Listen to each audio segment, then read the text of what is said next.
Sleep, baby, sleep. Thy father guards the sheep. Thy mother shakes the dreamwood tree, and from it falls sweet dreams for thee. Sleep, baby, sleep. Sleep. Why don't you go to sleep, Ethel? Sleep.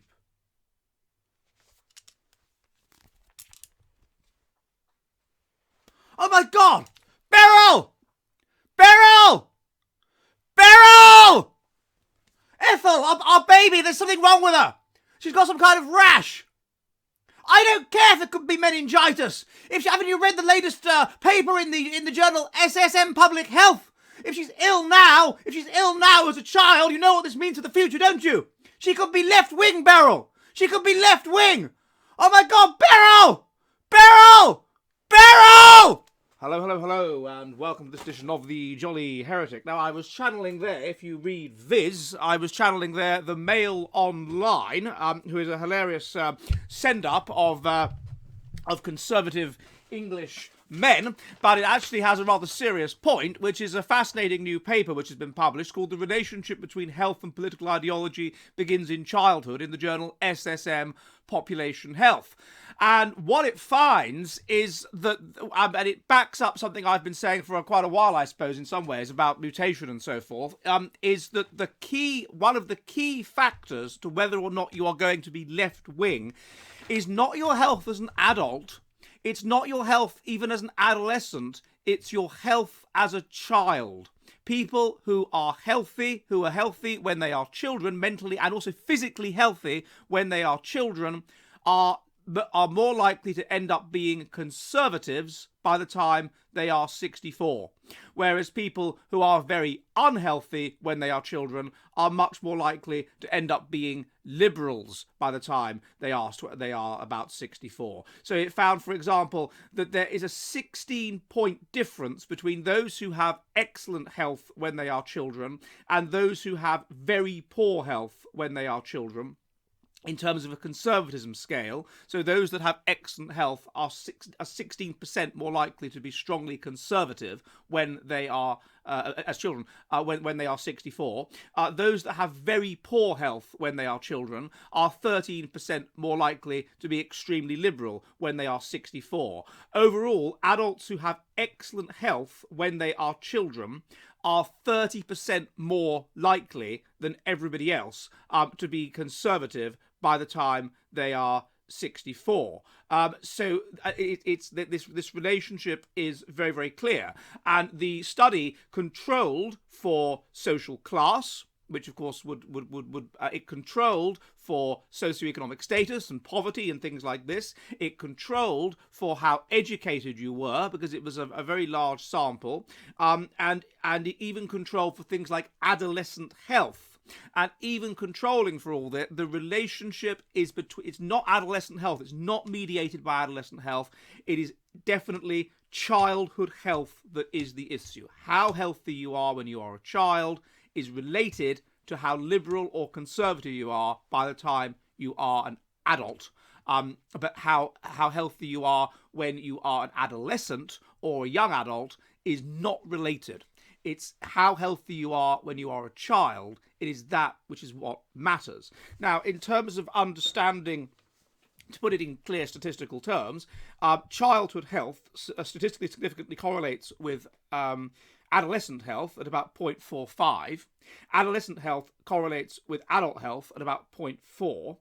Adult health non-statistically significantly correlates with a political ideology when you are about 64 years old.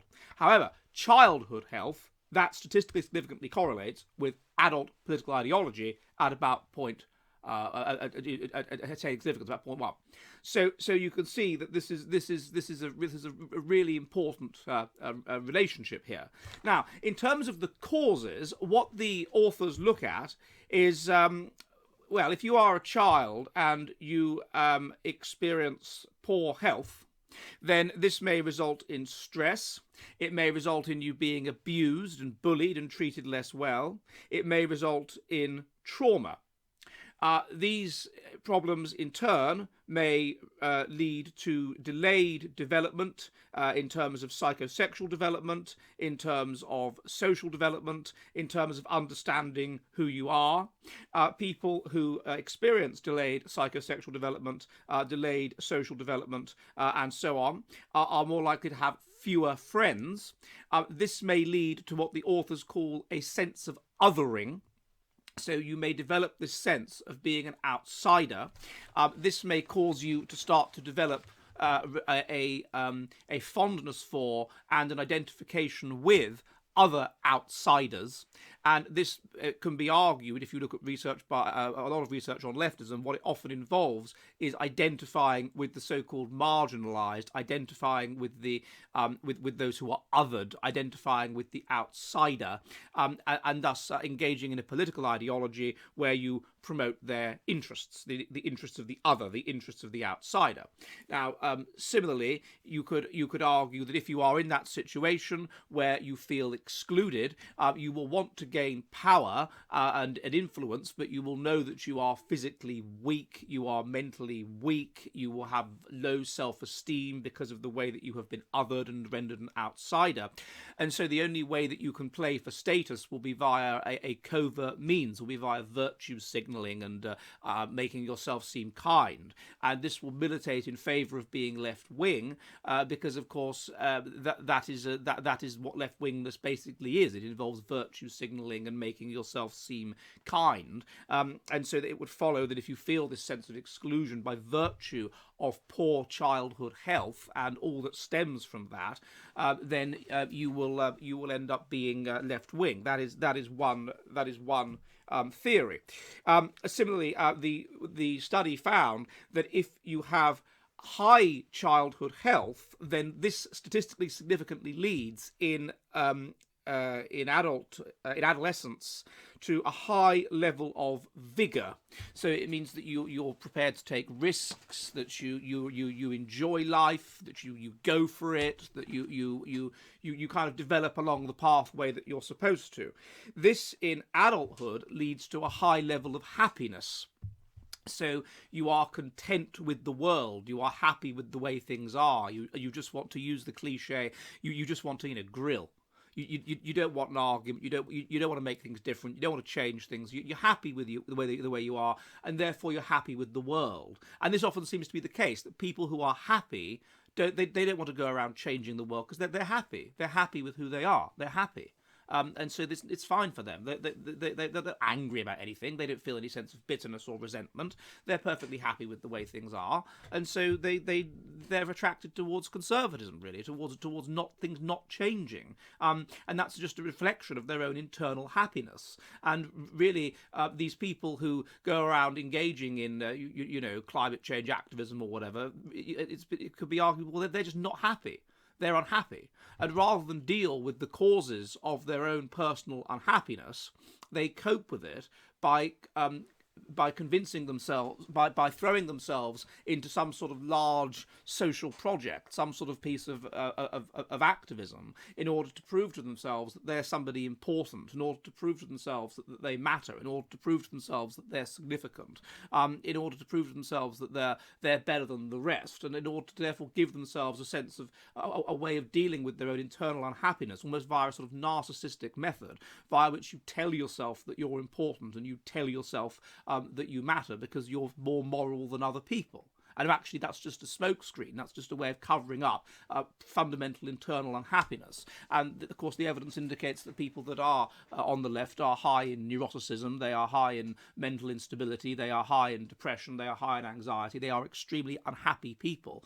And you can see why throwing yourself into activism, which makes you feel morally superior to others and tells you that you're kind of perfect, really, because you're morally superior to others, can be a way of at least allaying or failing to confront confront that fundamental unhappiness which is at your core, which is the case with the narcissistic personality. Or similarly with Machiavellianism, if you're fundamentally unhappy, then you worry about everything, you're anxious about everything, you're paranoid about people, and therefore you want to have power, and having power can allay your sense of low self-esteem, because of course it means that you're important and you matter, and also it means that other people can't have control over you. But either way, you can see how that works. Whereas with conservatism, well, this doesn't bother you. You're perfectly happy in yourself, and so you have no need to play for status and do these kinds of things. But anyway, this was what was found. There was also found to be clear differences in the kind of personality, and this is just replicating other research, which those that were conservative as adults had. People that were conservative as adults were essentially higher in conscientiousness and evidence of rule following and impulse control, as expressed in things like tidiness and things like this, and they were higher in agreeableness, in altruism and empathy. And the factor which predicted that was in adolescents, how mature they were. So how emotionally mature they were for their age in adolescence. So if they evidenced maturity in adolescence, then the result is an adult who is conservative, but who is therefore conscientious and agreeable. If they lacked maturity in adolescence, which in turn would be associated with having poor childhood health, because if you have poor childhood health, then you may well both mentally and physically mature later. Then of course those people ended up being more likely to be liberal, and that was the relationship. It was childhood health leading to adolescent vigor and adolescent maturity leading to conservatism, and that was the way that it worked. So one cause for this, as I say, can be that they have poor childhood health, and the poor childhood health results in this system, which leads to liberalism. An alternative, which of course the paper doesn't look at, is well, why are there these differences in childhood health in the first place? And one possibility that I've looked at again and again and again is that we were evolved under harsh Darwinian conditions of 50% child mortality to essentially be conservative. Conservatism involves an optimum balance between our 5 moral foundations, our group-oriented foundations of obedience to authority, of in-group loyalty, and of sanctity, which involves sanctity v disgust, which involves keeping out things which are bad for the group, so the group-oriented foundations, and the individually-oriented foundations of equality, such that you want equality such that you have an equal share of what the group has, so that you're more likely to survive, and harm avoidance, i.e. wanting to avoid harm to yourself. Now, what research by Jonathan Haidt and his team have found is that conservatives are about equal in all 5 moral foundations, and liberals are very high in the individually oriented foundations, equality and harm avoidance, and very low in the group oriented foundations. Now, under these harsh conditions of Darwinian selection, we know we were being selected for religiousness, which is about up to 0.7 heritable, and religiousness is associated with being, in general, is associated with being strongly group oriented. We know that we were selecting for political ideology because of the heritability of conservatism, and seemingly if you consider that we were under group selection pressure, and the group that is highest in positive and negative ethnocentrism is more likely to survive, then obviously this means we were selecting for in-group cooperation, so we were selecting for being group-oriented. And we know that from the correlation between group-oriented ideologies and mental and physical health and its genetic nature, that's what we were selecting for, because people that are group oriented even now are more genetically healthy. So that's what we were selecting for until with 50% child mortality. So any deviation from that is going to likely be associated with mutation, and there is a great deal of evidence that it is. And in that the brain is 84% of the genome, if you have mutation of the body, which would happen if you reduce child mortality due to better medicine and whatever, then you're sure as damn it going to have mutation of the mind. And so what you would see is a rise in people who are individually oriented mentally, who are basically mentally liberals, and this would parallel having poor physical health. And if this was genetic, if something's genetic, then the more genetic something is, the earlier it shows up.